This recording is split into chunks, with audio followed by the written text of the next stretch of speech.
Sophie.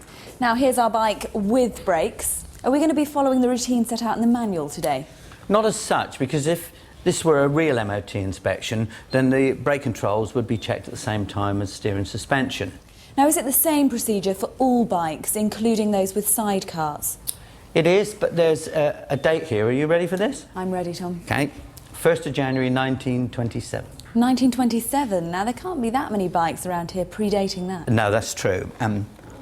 But bikes first registered before that date must have a system working on at least one wheel. Bikes first registered from that date must have an efficient braking system with two means of operation or two separate systems. So handlebar brakes and foot brakes then, for example? Well, that's how they are on most bikes. Of course, some bikes have the brakes operated from the handlebar controls. Some have a link braking system where one of the controls operates both the front and rear brakes. And this bike, this has two braking systems, does it? It does. And the first thing a tester needs to check is the bike fitted with an appropriate system. And what about ABS, Tom? Is that part of the test? No, it is not. But if the tester finds any ABS defects, then the presenter should be advised. It actually says that in the inspection manual. So what are we testing for? There's a list of things with the controls. Insecurity of a control or its mounting, an attachment screw loose or missing, a fractured control lever or mounting, excessive wear in the control lever pivot, inadequate reserve travel is another thing.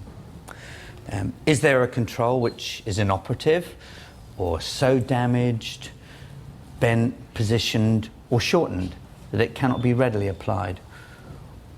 Or is there a control which cannot be applied and released smoothly?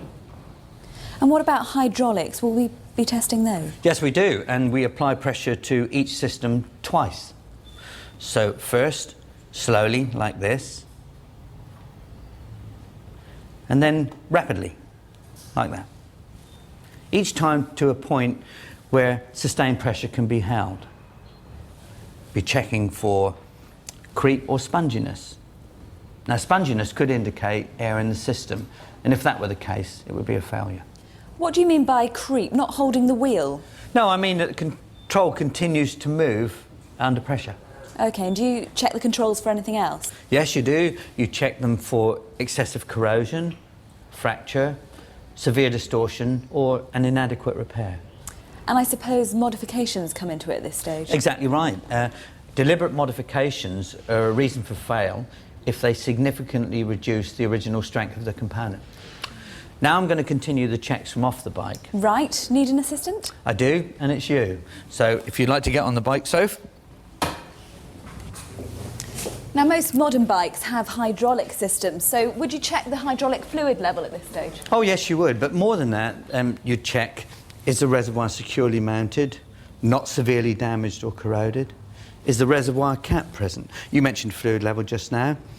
The tester would check to see, is the fluid level dangerously low or the system leaking? Because if that were the case, they would be failures. And would you remove the reservoir cap in order to do all that? No, there's no need to do that because that's not a requirement.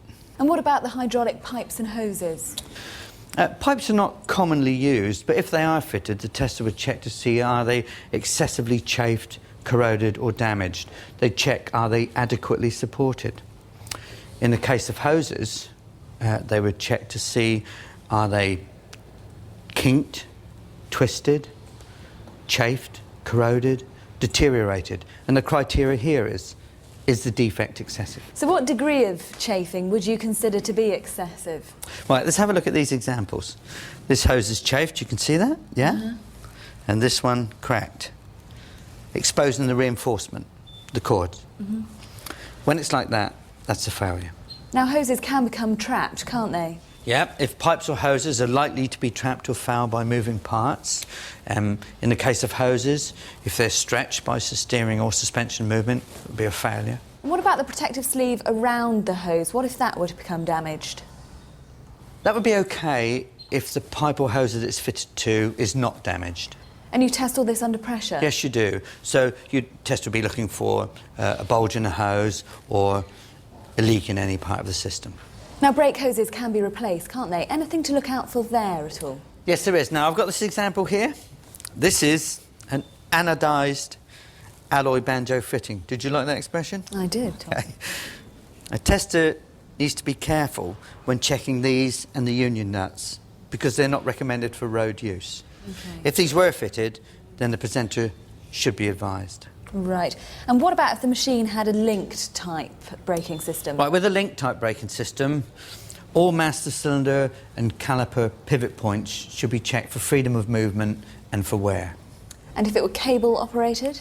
Right, if it were cable operated, if the cable were knotted, excessively corroded, badly frayed, or if the outer casing was significantly damaged, they would be failures. Now this bike has hydraulics operating the rear brake from the foot pedal.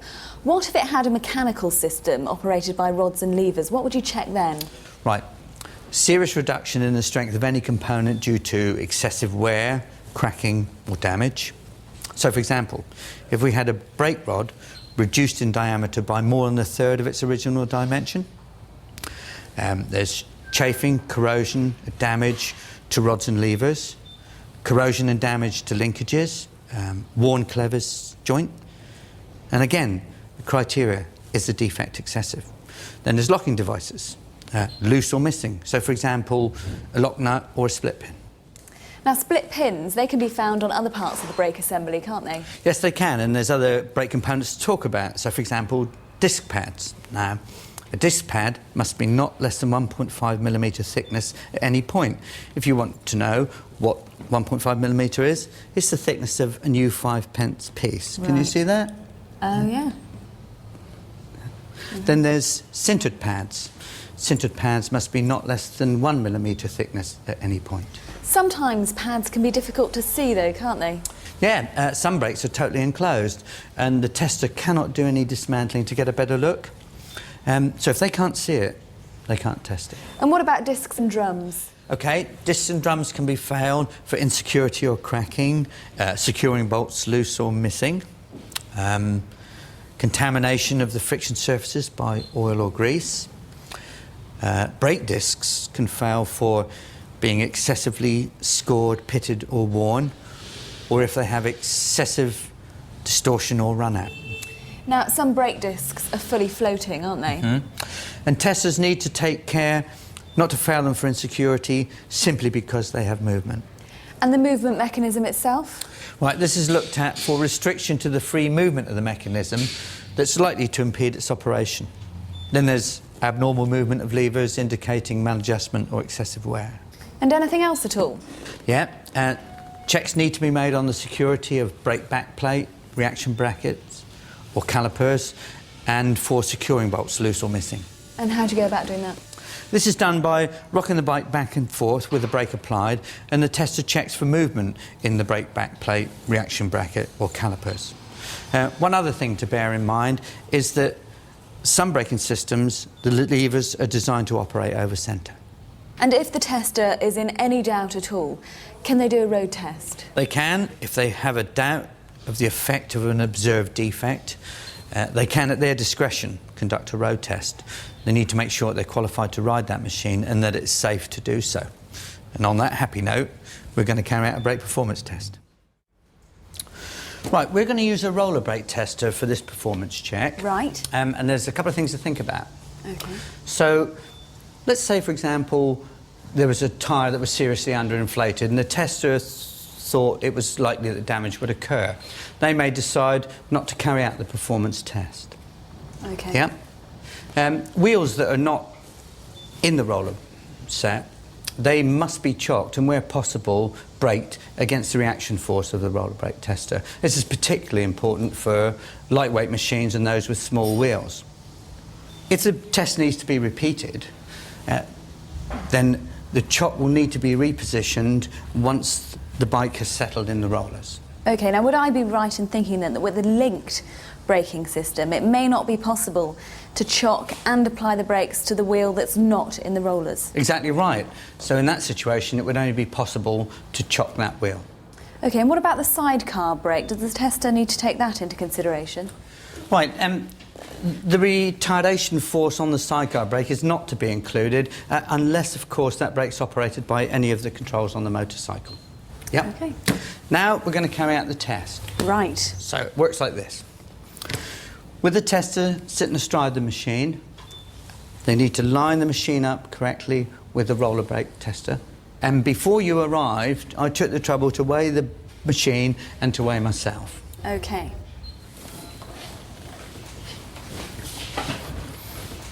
Now, obviously, the tester's sat astride the machine, and the bike is lined up with the rollers. And so now they just drop it in, let it settle in the rollers. Right. Now, if you could put the chock behind the rear wheel, that would be good. Rear wheel. There you go. And I've applied the brake, and if you could hand me that control there, please, Sophie. Thanks very much. So now, they just start up that roller, yeah, and I've got the rear brake applied. Okay. And make sure that the bike stays lined up in the roller. Right. And then slowly apply the brake, taking it right through till the wheel locks out or they achieve a maximum effort. And note that effort. Okay. Start the roller again. And slowly apply the brake to about half pressure and hold it steady and watch the reaction on the gauge, and then slowly release the brake and to sear it. We're checking for sticking or binding, severe grab or judder, excessive fluctuation, or rise or fall not in proportion with the application. If necessary, the effects of any of these may be confirmed with a road test. What I do now, move the machine forward and go through that whole lot again on the rear brake. So you've noted the results. How do you then calculate the efficiency? Well, the first thing to think about is if the wheel in any system locks, then the efficiency for that system is considered to be met. We don't have to calculate. Right. If it doesn't lock, then we do have to calculate using the formula that's in the inspection manual, and we calculate the brake efficiency for that system. You take the retarding force for that brake system, which you've noted, then take the weight of the machine plus the tester, which you get from the designated weighing equipment. Divide the force by the weight and then multiply by 100. And this gives you the answer as a percentage. So what are the minimum percentages? Right, at least 30% from either system and at least 25% from the remaining system. Of course, don't forget that earlier bike that I spoke about. The magic date, 1st of January 1927. Good memory. Right, on those you would want at least 30% from one system. So what if the tester, using their experience, knows that the brake efficiency is very low for that machine? Right, provided the machine has passed the test, then the presenter should be advised that brakes may require attention. And what about the other kinds of brake performance testers? Another type is the plate brake tester. Again, we need to determine the weight of the machine and the tester, but fortunately most plate brake testers incorporate a weighing device. We can now start the test. At a steady speed of approximately 4 miles per hour, drive the machine onto the plate tester. As soon as the front wheel is on the plate high friction braking surface, gradually apply the front brake until maximum effort is achieved or the wheel locks and skids. Note the way in which the brake effort increases and the maximum value achieved. Repeat the procedure for the rear wheel and in appropriate cases the sidecar wheel. The machine calculates the efficiency of each braking system. Okay, and what if the bike has a linked or a dual braking system? Depending on the type of system, the tester will need to make 1 or 2 additional runs to obtain the correct efficiency for each system. Now there's another type of test, I think, that's called the floor test, is that right? Yeah, sometimes known as the pull-along tester. This type of equipment is no longer allowed for new authorisations. It comprises a spring balance and system of pulleys arranged so that the effort required to pull a machine and rider forward against the brakes can be measured. With the machine held upright and in a straight ahead position, attach the cable from the spring balance to the front of the motorcycle using a strap around the front forks or the headstock. The tester should sit astride the machine operating each brake in turn and note the readings while the assistant operates the spring balance system. With each brake applied in turn, record the effort required to move the motorcycle and rider forward. Having determined the weight of the machine and tester, you can then calculate the efficiency of each braking system. Are there any others at all? Yeah, there's the gradient tester. These are few and far between nowadays, and also they're not allowed for new authorisations. Okay. They consist of two ramps, one set at a gradient of 30% and the other set at a gradient of 25%. Using one is very simple. On both gradients, sit astride the machine facing downhill. Apply each brake in turn and confirm that the machine can be held stationary. One final thing to mention, if testers are using floor or gradient equipment, bind, grab or judder assessment can be done at any point during the test. Bind would need to be significantly more than any normal expected drag. Decisions on grab and judder may benefit from a road test, bearing in mind driving qualifications and safety. Simple as that? Yep, simple as that.